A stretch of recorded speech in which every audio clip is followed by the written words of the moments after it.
pense prochainement réunir le bureau et nous déciderons du programme 2021. C'est tout pour l'instant ce que j'avais à dire sur le fonctionnement de l'amicale. Maintenant, je vais revenir un peu sur, m'attarder même un petit peu sur l'élection du président de l'amicale des maires du Bas-Rhin. Donc, sans surprise, c'est Vincent Debesse qui a été réélu. Alors, je n'ai pas participé à cette élection car je n'apprécie pas du tout la situation où tout semble réglé par avance. Alors, je ne mets pas du tout en cause le résultat, ni les compétences du président, mais ce qui me gêne, moi, c'est la manière. Même s'il est vrai que, vu la crise sanitaire, c'était un peu spécial cette année. Cette manière est du même tonneau que celle qui a été utilisée pour solliciter vos candidatures pour telle ou telle commission, alors que les places dites intéressantes pour ces commissions étaient déjà prises au moment de cette sollicitation, nous laissant juste le rôle de bouche-trou. Alors, je ne sais pas si vous aviez lu le rapport d'activité, et notamment la conclusion du président de l'amicale des maires du Bas-Rhin. Il n'a pas tari d'éloges sur les relations qu'il entretenait avec les pouvoirs publics. Pour ne pas vous priver de ces conclusions, je vais prendre le temps pour vous les lire. Donc je lis. Notre association départementale a la chance d'avoir comme interlocuteur direct à Strasbourg Madame Josiane Chevalier, préfet de région Grand Est et du Bas-Rhin, son directeur de cabinet, M. Schuffenegger, et M. Segui, secrétaire général de la préfecture, promu de manière amplement méritée, préfet du département des Vosges, que je remercie également pour sa qualité d'écoute. Bon, c'est tout juste qu'on nous a demandé de participer en candidature. Alors, un collègue connu pour sa mauvaise langue, ce qui n'est pas mon cas, m'a soufflé à l'oreille. Tu sais, Alfred, décrocher 639 000 € de subvention dans le cadre de la dotation d'équipement des territoires ruraux, quand on est maire d'une commune comme Penheim, de plus commune que l'Eurométropole de Strasbourg, donc commune rurale par excellence, toucher 639 000 €, ça vaut bien un merci, non? Voilà. Ce n'est pas fini. Je continue à lire. Les relations de travail avec Madame la préfète du Bas-Rhin et Monsieur le secrétaire général et Monsieur le directeur de cabinet sont excellentes. Malgré la crise intense et difficile pour tous, elles sont basées sur la confiance et un sens partagé de l'intérêt général. Dans les relations entre les maires et l'État, c'est un atout. Alors là, moi je pense effectivement que cela aurait suffi et on ne peut être d'accord avec cela. On ne peut qu'être d'accord avec cela car l'État et les maires, cela fait un ensemble. Un ensemble qui a intérêt à travailler en confiance pour le bien de tous. Nous avons besoin les uns des autres, même s'il peut y avoir contradiction, mais la confiance réciproque va être la règle. Sur Saverne, cela a encore été prouvé tout récemment par la mise en place du centre de vaccination. Et je dis bravo et merci à toutes les parties prenantes, la ville de Saverne, la Comcom, l'hôpital et la sous-préfecture. Moi, j'aurais préféré que dans son rapport d'activité, le président de l'amicale des maires du Bas-Rhin adressât, en tant que représentant des maires, des remerciements pour l'implication et le soutien de la région Grand Est, du conseil départemental, des Comcom pour l'approvisionnement des masques et autres produits, alors que nous étions en pleine pénurie. J'en profite, Président, pour adresser ces remerciements à la communauté des communes du Pays de Saverne et à l'ensemble des services pour nous avoir épaulés. Vous avoir derrière nous en cette période difficile était important. J'aurais apprécié qu'il remerciât la région Grand Est et le conseil départemental pour la mise en place des fonds de soutien communaux. On l'a évoqué tout à l'heure. Ce sont ces soutiens financiers qui ont permis à plus d'une commune dite petite, même plus grande, de déclencher et de mener à bien des projets, avec en plus des règles d'octroi nettement plus précises et une viabilité plus claire que pour la DETR. Ça c'était pour le côté. J'aurais apprécié qu'il remerciât le conseil départemental pour le soutien apporté encore aux associations. Ce genre de remerciement avait, à mon sens, plus de place dans une conclusion que tous ces compliments que je ne remets pas en cause, mais qui ne nous concernent pas directement, nous, les maires de terrain. Voilà, c'est dit. Pour finir, je veux revenir sur la crise sanitaire. C'est un sujet sérieux, nous le savons tous, mais je vais l'aborder d'une façon un peu moins sérieuse, si vous me le permettez. Je commence par une devinette. Savez-vous quelle est l'administration où le virus a le plus de mal pour contaminer les agents? C'est la trésorerie de Saverne.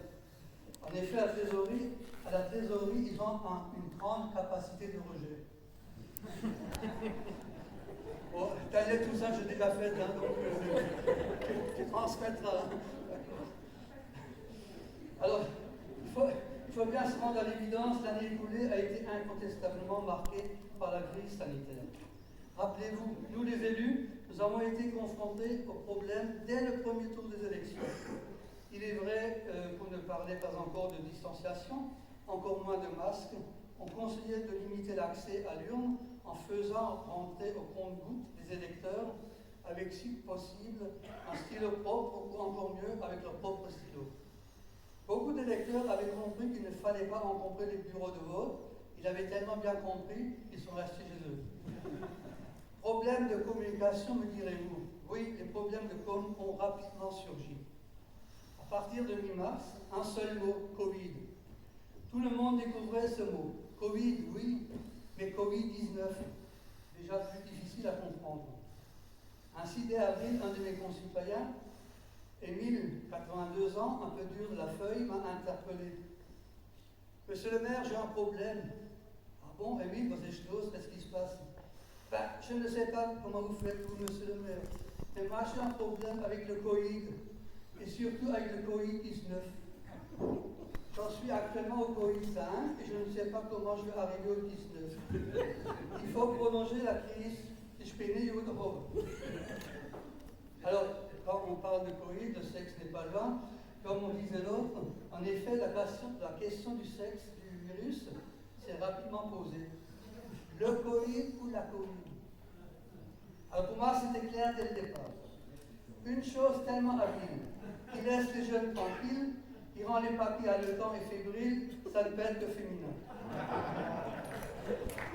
Émile partageait mon avis. D'après lui, aussi c'est féminin. C'est sûr, il m'a dit. Mais pas pour les mêmes raisons. C'est papillonnant, c'est dur à cerner, ça aime le contact rapproché, ça aime les restaurants et les boîtes de nuit, ça aime voyager et ça revient cher. Oui, c'est féminin, c'est sûr. Alors très rapidement, on parlait de distanciation et on nous interdisait les contacts. On encourageait les sans contact au-dessus de 5 ans et on interdisait les contacts au-dessus de 5 ans. Pas comprendre, ok d'accord, dans le premier cas on parlait d'euros et dans le deuxième cas d'âge. Sans compter les problèmes d'approvisionnement. Oui, il y a eu aussi quelques moments de panique où les gens se sont précipités dans les magasins pour acheter farine, huile, PQ, etc. D'ailleurs, entre Sesolzheim et Fuchshausen, il y a eu un incident diplomatique. Le maire de Sesolzheim, voulant faire de l'humour, avait appelé celui de Fuchshausen en utilisant un alsacien, je m'excuse pour ceux qui ne comprennent pas. Hein. Du Denis, ich schwör, ich habe gehört, dass Masken zu klein sind in Furchhüsen. Aber weißt du, mich wundert es nicht, mit der Hose gehst du nicht ran. Alors Denis il a répliqué du tac au tac. Und er saßen sie, er kann es halten. Wie er ist jetzt schießt bei mir nicht gelangt, wie er ganz arschlich. Je m'excuse, hein, pour ça. Alors, on a vu apparaître de la rhumalise dans les magasins et les lieux publics pour canaliser la foule. On a vu des marques au sol, des traits, des carrés, des ronds sous forme de scotch. Ce qui a fait dire à Émile, en alsacien toujours, je m'en excuse, du, mit einer ganzen Mesure de distanciation, mit einer ganzen Marke auf dem Boden, da kann der Nachbar die Frau nicht mitnehmen auf der Super-U aufzaubern. Alors j'ai demandé à Forum Dan pourquoi. Ah, die chauffeur, schon über der Strich gegangen, jetzt meinst du. Puis les consignes, les ordres et les contre-ordres. Alors pour citer quelques exemples, D'abord, les gouvernants ont déclaré qu'il s'agissait d'une grippette. Puis, ils ont déclaré que le masque ne servait à rien. Puis, les couples ont dû marcher séparément et à distance. Puis, on a interdit les chemins. Après, on a annoncé que la France serait divisée en 2 couleurs alors qu'il y en a eu 3. Puis, après avoir interdit le vélo, ils ont proposé une prime de 50 € pour le réparer. Voilà, je me suis dit, ils sont sur la bonne voie. Le virus sera bientôt mort, mais mort de rire. Il y a eu aussi quelques incidents, pour ne pas dire accidents, en Lorraine notamment. En Lorraine, ils ont dû arrêter les tests PCR.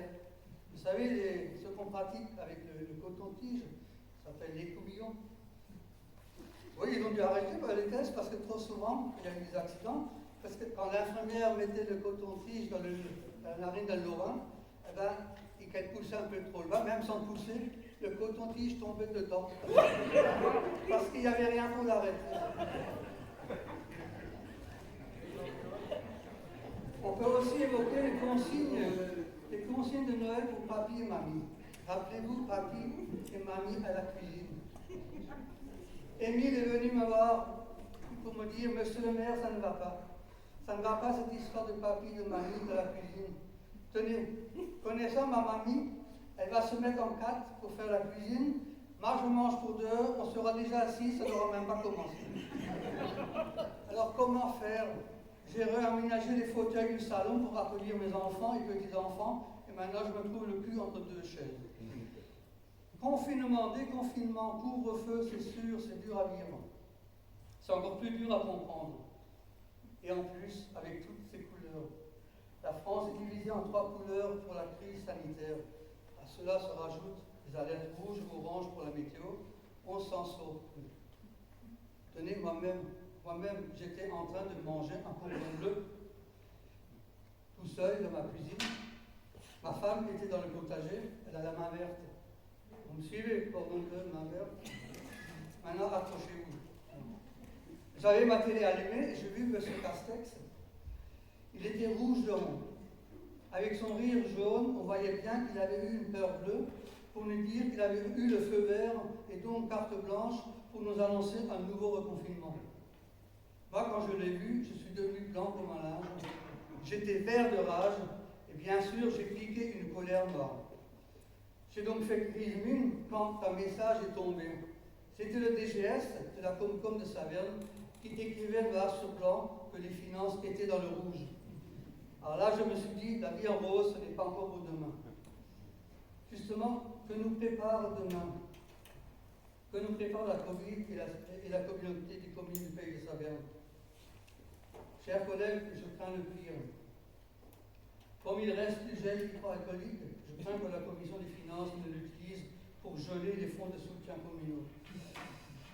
Le vice-président de la Commission Finances n'a qu'un mot en tête, CEA. La nouvelle collectivité? Non, pour lui, CEA, ça veut dire comment économiser l'argent. Alors, sur ces messages de désespoir, je m'arrête ce soir. En 2021, on verra si la Covid s'en ira. Ce qui est sûr, c'est que l'année sera dure, et même si ce n'est pas la mer à boire, ce sera toujours le mer à boire. Ça ne sera pas rapide, cette fin de la Covid. Je nous souhaite à tous courage pour pouvoir tourner cette page. Il y a des solutions, mais quelles que soient les décisions, il y aura des réclamations et des déceptions. Mais nous n'avons pas le choix. C'est à nous que la mission des choix. Il faudra faire, et une fois de plus pour faire, on comptera sur les... Merci, faites attention à vous, mon ami.